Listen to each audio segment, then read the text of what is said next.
Hi, this is Zach Wheeler. Welcome to the Phillies Show. Hi, everybody. Welcome to the Phillies Show with Ruben Amaro Jr., Jim Salisbury, Todd Zolecki. It's Monday, April 14th, 2025. The Phillies, guys, they lose 2 out of 3 in St. Louis. They lost 2 out of 3 last week in Atlanta. 2-4 road trip. Not great. Not good. A lot of issues have popped up on this road. No bueno. No bueno. No bueno. No bueno road trip. Offense gets shut out on Friday night. It gets shut out Sunday, 7-0 loss. Brandon Marsh is in it. Alec Boehm is in it. The whole offense is really in it, not producing. I looked this up after the game. So you guys look, this will kind of put everything in perspective because you look at runs scored, right? Not everybody's played the same amount of games. Phillies this season are 17th in baseball, averaging 4.0 runs per game. 17th. That's bottom half. But since the first 2 games of the season, they rank 25th, averaging 3.23 runs per game. So they've been scuffling for a few weeks now, and it's really kind of catching up with them.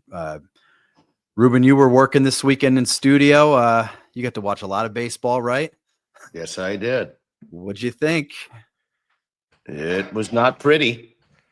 I think the biggest thing that I see, well, it's obvious that I think there's a few guys pressing, but the biggest thing that I see, and I looked up some of these numbers, they are on the season 26 for 125 with runners in scoring position. That's a 208 batting average, and it ranks 25th. I've seen some man on third, less than 2 outs, futility. And it's not just 1 or 2 guys. It's plenty of guys who are struggling. And they're not driving the runs in they're supposed to be driving in.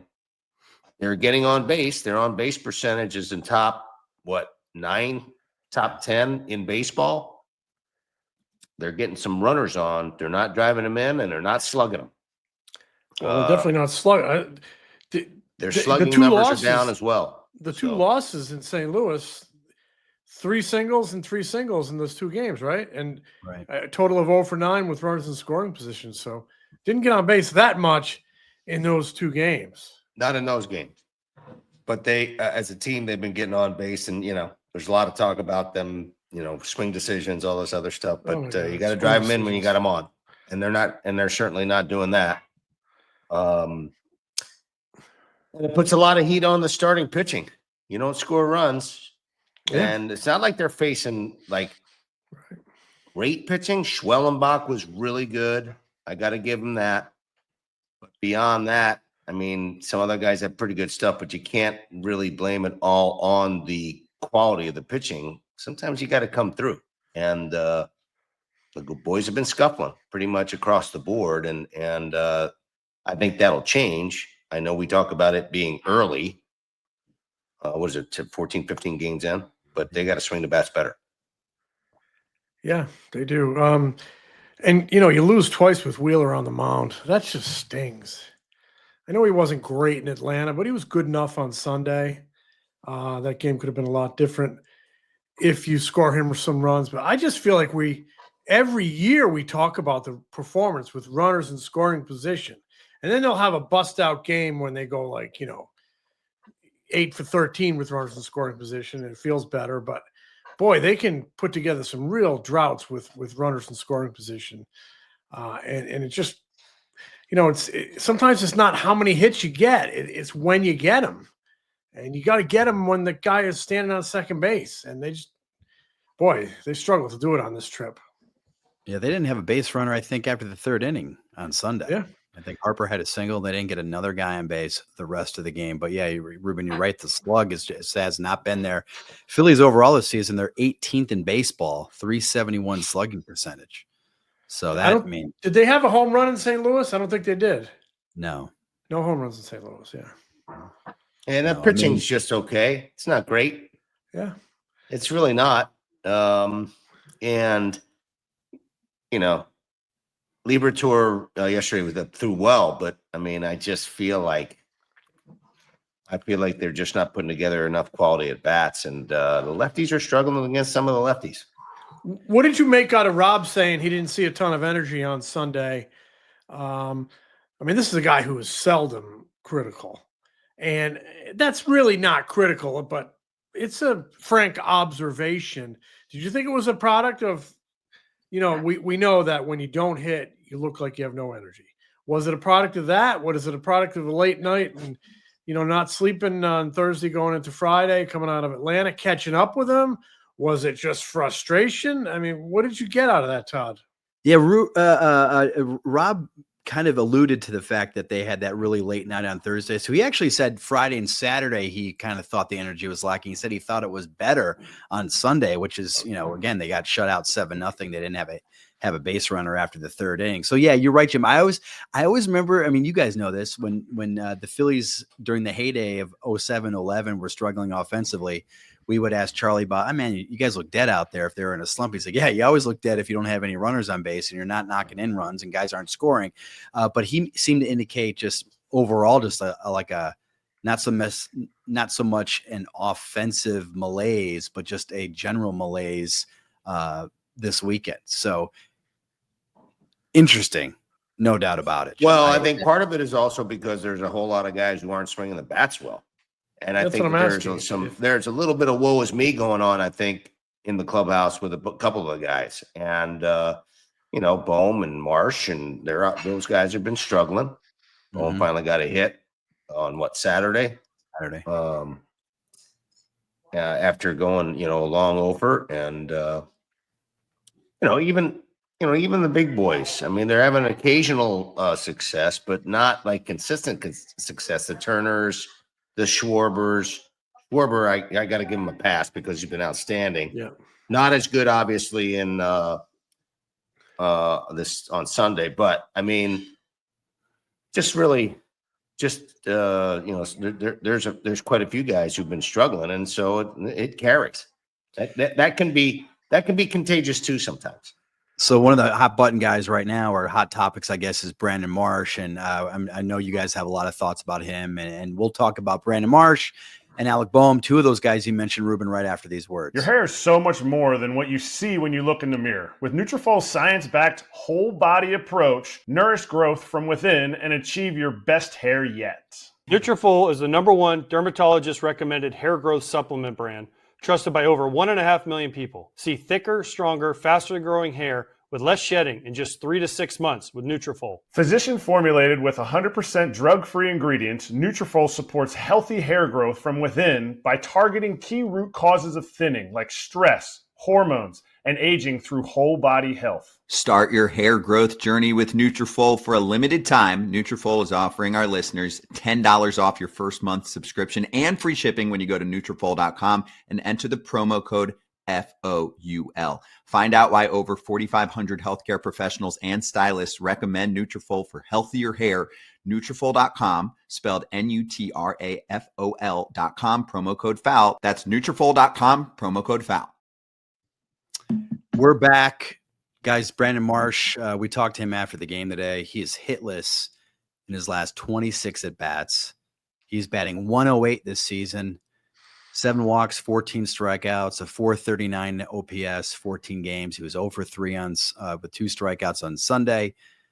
And I looked this up just out of curiosity. The last Phillies player to play 14 games with at least 1 plate appearance in those games with a lower batting average was Mickey Moniak in 2021. He was batting 100, but that was over a 5-month stretch of games. Roman Quinn earlier in that season, he was batting 074 from April 1st to 23rd, 2021. So it's been a while since a guy has struggled like this. And afterwards, I mean, you guys know Marsh. He's usually super upbeat, and he is really feeling it right now. Said, I'm just going through it right now. I got to do anything I can to help this ball club win. I'm not doing it. It stinks. I feel like I'm letting my guys down. I need to be better for them. I asked Rob after the game, what do you do with him? Do you sit him for a few days? Do you let him run through it? He says, I don't know. I have to think about that. So what would you guys do with Brandon Marsh? He needs to, I think he needs to watch a little bit. I'd even think of sending him out. I mean, I think we thought about that in the second half at times last year. He does have options left. He does not have a hit in the month of April, right? Correct. He does not have a hit in the month of April. That is like, something T.S. Eliot would write about, because April is the cruelest month, and it certainly is for Brandon Marsh. I don't know what the answer is, but I certainly would think about some time in AAA if you feel like you can run with Rojas for a while in center field. I don't know. It might be early for Crawford. And then you got the whole left-right thing. I mean, Rincones is swinging it, but you really could use a right-handed bat. I mean, today would have been a perfect case in point to have a right-handed bat in left field, and you could have sat Kepler and Marsh on Sunday in St. Louis if they had a right-handed bat. Wes Wilson, it would have been a perfect opportunity for him. He's hurt, obviously working his way back. That Otto Kemp is interesting, but he's not an outfielder, really. I think he's played a couple innings over the years out there. But, not having a right-handed bat is biting him, but more than that, just not having a consistent bat, period, left or right, out there is hurting them in the case of Brandon Marsh. So, yeah, the only one in the outfield who's really having some success is Castellanos, and he's not necessarily a guy that can carry the field and carry the team. Listen, I've gone through it myself. I've gone 0 for 25 in the middle of April after a fast start in 1992, and then I went 2 for 42. I mean, 0 for 25 and 2 for 42, and that's a bad feeling. Now, I didn't strike out as much. Probably only struck out like 4 times, and I was hitting the ball hard at times to people. It was just making outs, a lot of outs, and it is a terrible, terrible feeling to go home every day knowing that you have not helped your team in any way, shape, or form. And I was playing every day in center field, and I was playing okay defensively, but was not doing my job offensively at the top of the lineup. And it's a bad feeling, especially with a person who's as talented as Brandon Marsh. He really has the tools to be able to be a really good player, and he's had success in the past. And so this is going to weigh on you as a human, and it's difficult. And I think we talked about it before. At some point, you just have to start having fun with the game. I know it's more fun when you're getting hits and you're winning. They just have to go out there and go play with a little bit better energy, because it looks like it's a little lethargic right now. I don't see a whole lot of guys running balls out. I see some 3/4 speed stuff. I see, and I think that's one of the reasons why Rob Thompson may have mentioned that. But got to pick up the energy. And again, you have energy when you're scoring runs and you're doing things offensively. But I feel for Marshy because I've been there and done it. But he's too talented a player to let that, affect him. And hopefully he can bounce back. And, they do have options. I don't think that Crawford's quite ready yet. No, I don't either. Dave Dombrowski's not afraid to bring a young kid to the big leagues. And there's a lot of talk out there, a lot of chatter out there about, the Phillies not making moves and this, that, and the other. Well, they'll make a move when a guy's ready, but you can't put that guy in jeopardy if he's not ready to play in the big leagues. That's not fair to the player who's still developing. But there are other guys you can consider if you start moving pieces around. If you wanted to, he could use a breather. Sitting down and just relaxing and taking a day or two might be a very good thing for him. At what point do you this is a guy that was told, we're going to give you a chance to play more against lefties. Right. At what point do you say, okay, we gave you enough look and now we have to do something here? Because like you said, they look lethargic, which is mind-blowing on April 13th, how you could look lethargic. It's not even hot out. Season just started. You just got going, but when you don't score, but at what point do you say, okay, we need to, maybe it is a couple days off I'm sure probably that would be the progression, a couple days off before you did anything. Maybe that'll get them going, but sometimes you need to get people's attention a little bit. No, that's true too. There's no question about it. It's a production. I mean, you got to produce, or you don't stay in the big leagues. You don't play. But that is a fine line. It's a tough tightrope to walk when you're topper. I think it's exacerbated because the other guys aren't really swinging the bats all that well. Yeah. Right. So the lightning rods on Alec Bohm and Marsh. And when those guys aren't, doing their thing, and there was a lot of talk about, Alec Bohm in the offseason, obviously, and there was, and now Marsh is getting the opportunity to stay in center field. There was no real big moves other than adding Kepler to the outfield. There, all these guys become lightning rods. And if other guys were swinging the bats well and they were scoring some runs, the guys that they should be counting on, the 1 through 6 guys, then Marsh wouldn't be as, big a lightning rod, I don't think. But again, these are much better players in both cases, much better players than they've shown so far, but they got to turn it up a notch. Yeah, Bryce said after the game, he's like, I don't want to be hitting 250. And I said, well, how do you think you've been swinging the bat? And he says, I've been getting close. He said maybe like last week he talked to Kevin Lawn. He said, I feel like I'm about 7 or 10 days away from like really locking in for whatever reason. I'm not in Bryce's head, but he said I got about 3 or 4 more days to go. So he's like, I feel like I'm getting close. He almost hit a home run in the first inning on Monday, on Sunday. But you guys mentioned like roster makeup right now. And like Cody Clemens is the last guy on the bench. He hit today. That was his 3rd at bat all season. I think it was his first at bat since March. Left-handed hitter. There's no spot for him to play. I wonder if Weston Wilson's just getting his legs under him. I wonder if they kind of maybe accelerate that timeline in terms of him coming up and maybe bring him up before he's necessarily ready, just to give them a puncher's chance in some of those spots. But like this was interesting today, I thought. So Edmundo Sosa starts at second base, and before the game I asked Rob, I said, okay, why Sosa at second as opposed to left field? Because you said you were maybe playing him in left field. And he said, to be honest with you, no, I don't want to sound negative, but none of those lefty bats right now, Kepler, Marsh, Stott, are hitting left-handed pitching really well. So in my mind, I'm going to go with the strongest defense with Wheeler on the mound. So, that you're going to play Sosa because you want to play him somewhere. So you play him at second, which is his, one of his better positions, I guess. And then you go with Marsh in left and Rojas in center. So it made a lot of sense, but it kind of tells you where Rob's mind is right now. It's like Kepler right now is hitting 154 against lefties, 2 for 13, 8 strikeouts. I'm sorry, that's Marsh. Marsh is batting 2 for 13, 154. 3 walks, 8 strikeouts. Kepler's batting 200, 3 for 15. Stott is batting 063, 1 for 16.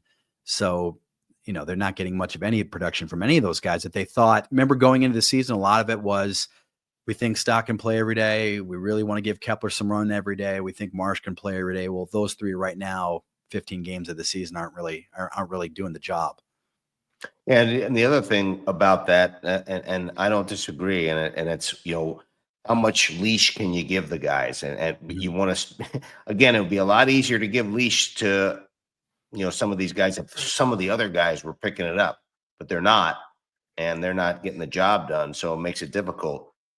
It also was surprising to me. I watched, we talked about the defense. Marsh, there's a couple plays in the outfield that found him. And I think Marsh is like a really good defender on the corners. And maybe a couple of balls that he could have had he had like the right routes and the right energy or whatever. The right jump.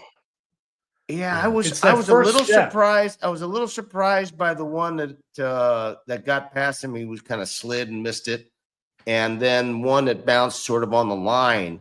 I thought that they were, for him, because I think he's a plus defender, for him, they seemed to be catchable balls, but maybe the at-bats are affecting what he's doing out there on defense too. Who knows? I do know that mentally you get screwed up when you're not producing with the bat, and maybe that's affecting him somehow. That's why I think Justin it's a good Crawford idea maybe to put it on now for a couple of days. Maybe. You broke up. Right. So then Justin maybe it's a couple. Justin maybe it's a Crawford, guys, Go ahead, a Tom. couple of days. Yeah, Yeah, I was just going to go. say, Jim, you mentioned Justin Crawford, and for people wondering, he is batting 251, 641 OPS with the Iron Pigs. Now, he got off to a great start. His first 9 games, he's hitting 325, had a couple triples. His last 5, he's 2 for 19. So for those people going, like, just bring up Crawford, probably too early. Dave Dombrowski has said, though, he's not afraid to call up young guys. But I mean, I think that is definitely on their 2025 radar screen. I think that's the reason they've pushed him to AAA at age 21. But I don't know that it's here on the middle of April. But yeah. I will point out he's played some left field too up there in Lehigh. Yep.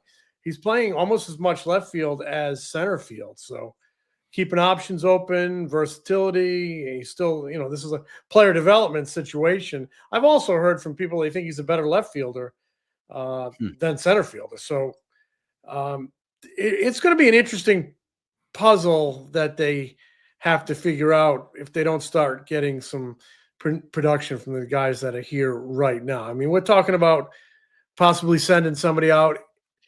It might be a little too early, but it's also getting to the point where you need to show something. Right. This team has expectations. They can't drag you. You're right about that. This team Well, I has mean, listen, monsters. they were top 5 offensively in so many categories last year, whether it was runs and OPS and batting average, et cetera, producing runs. And so you're not getting that now. And the expectation is that they would be better, if not the same. And you're certainly not getting that out of them right now. Yeah, I don't think Rob's been real happy with just the at-bats in general. He says a lot of guys are getting really pull happy right now. He said this the other day. He said he's told Marsh a couple times in the last few days, start using the opposite field. Stop trying to pull everything. Hit the ball to left field, left center field. Because I guess he's just been you can see it in his swing. He's just rolling over everything. Yeah, and the bats are just not good. Alec Boehm talked on Saturday. He talked about his frustration, says he feels like he's under a magnifying glass in a lot of ways after everything that happened last season. But he says he's at the point now where he's not letting it bother him. But I think it's definitely bothered him. His start has definitely bothered him. He says the thing that's killed him the most is that he has hit a lot of balls hard. They've almost all been outs. Ironically, then the last 2 games, he hasn't hit a lot of balls hard, since we talked to him on Saturday before the game. But yeah, they need to get him going as well. So maybe this week against the Giants, they get things figured out. But guys, well, it'll be tough against the Giants because they have one of the best pitching staffs right now in baseball. They are pitching really well, especially their bullpen. It's interesting, in the beginning of the year, they were not hitting the starters. The Phillies weren't hitting the starters, and they were getting to the relievers.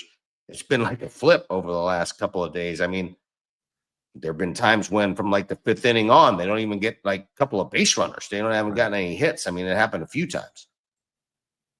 Guys, I'm going to challenge you. How was Zach Wheeler after Sunday's defeat, Todd? Zach was. I've seen him saltier for sure after losses. I think he had enough time to cool down, maybe, but he expressed some frustration with the way he's pitching. He says he doesn't feel like he's in sync. He doesn't know why. He says his control command isn't where he wants it to be. He doesn't feel like he has his best fastball. We asked him, why do you think that is? Is it a mechanical thing? He says, I don't know, but we've got to dig into it. So he's given up that Tuesday game in Atlanta when the ball drops in front of him. Those are 3 runs right there. But this is the first time he's given up 4 runs or more in consecutive starts since like June, July of 2023. So this is, kind of not uncharted territory, but territory he doesn't get into very often. But all things considered, I did ask him, do you guys feel that you need to be perfect?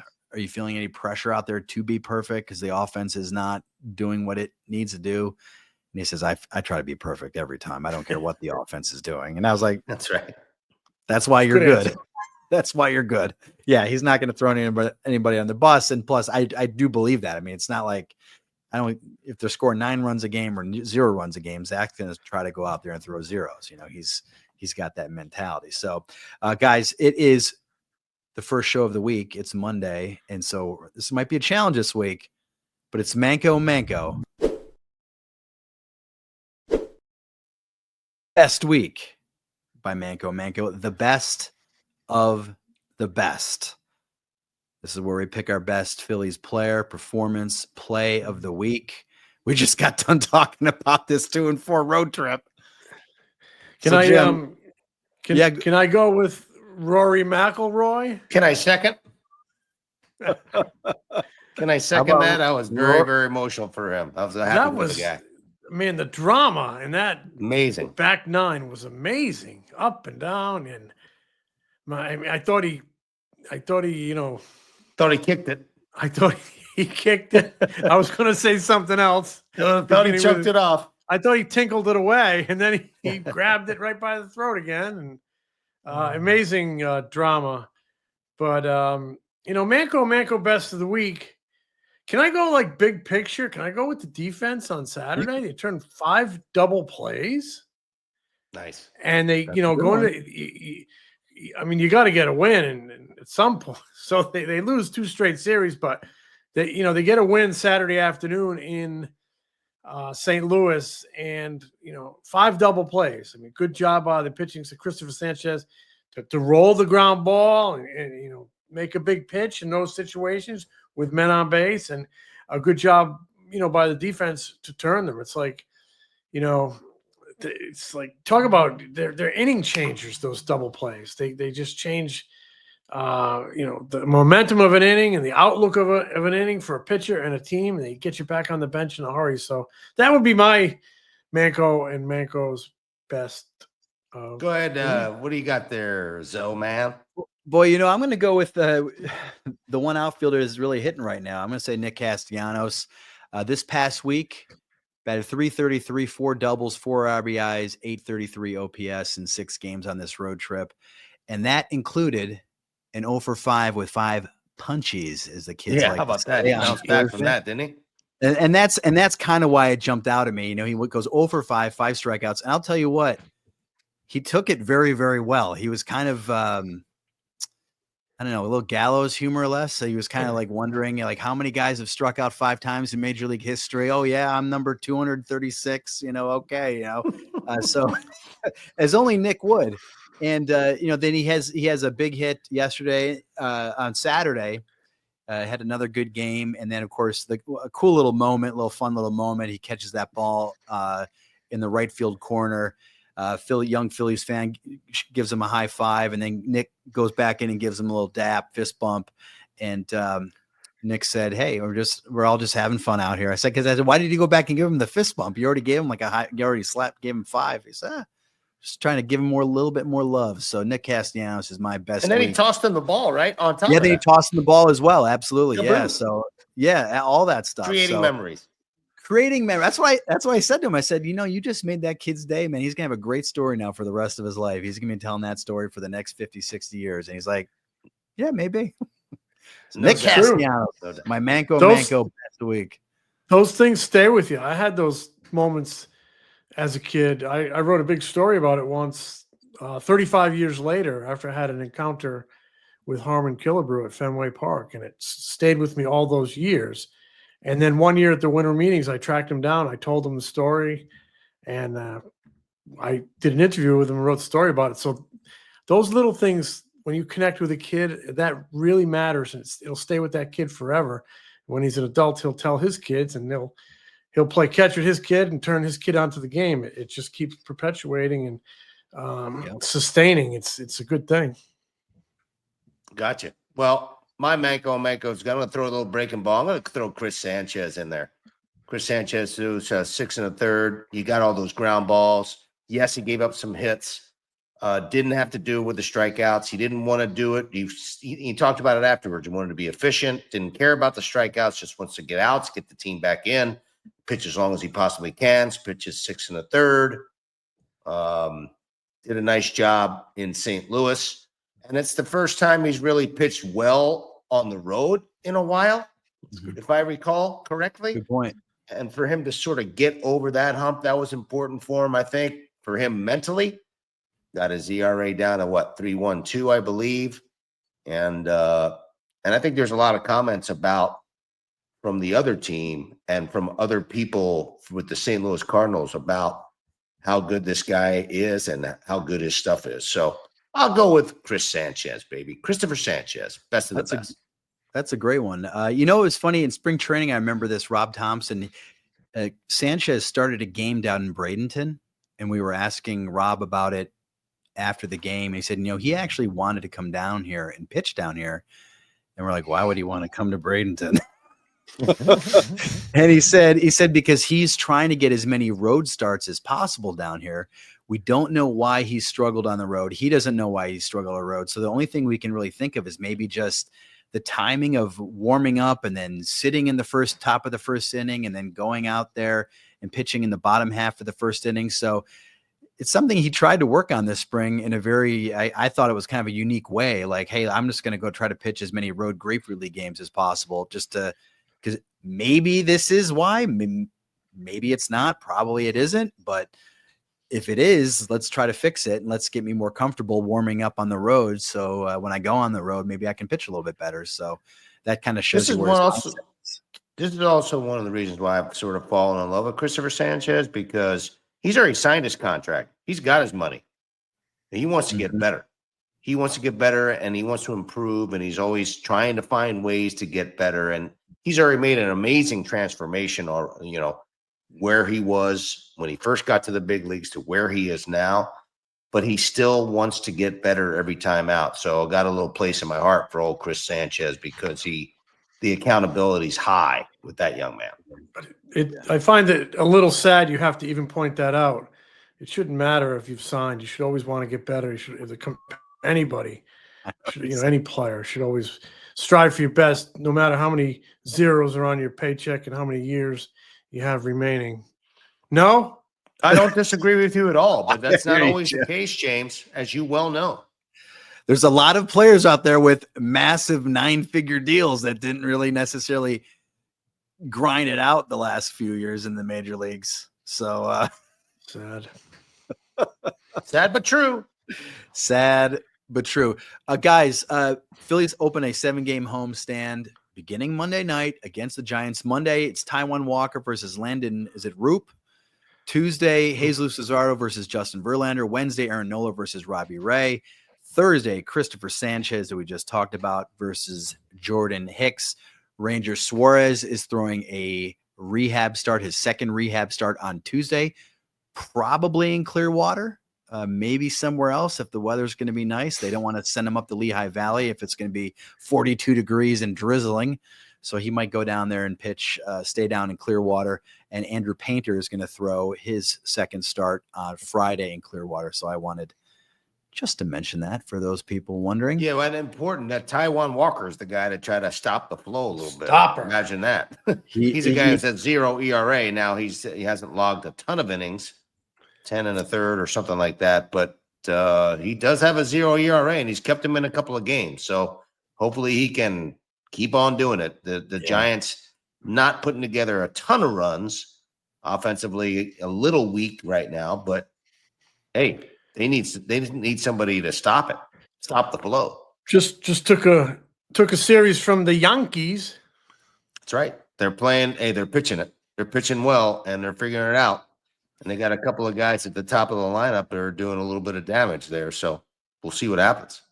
Yeah, Philly's got to get it going, no doubt. We'll be back later this week to talk about the first couple games or so of the Phillies-Giants series. Maybe it'll be a little bit of a different conversation.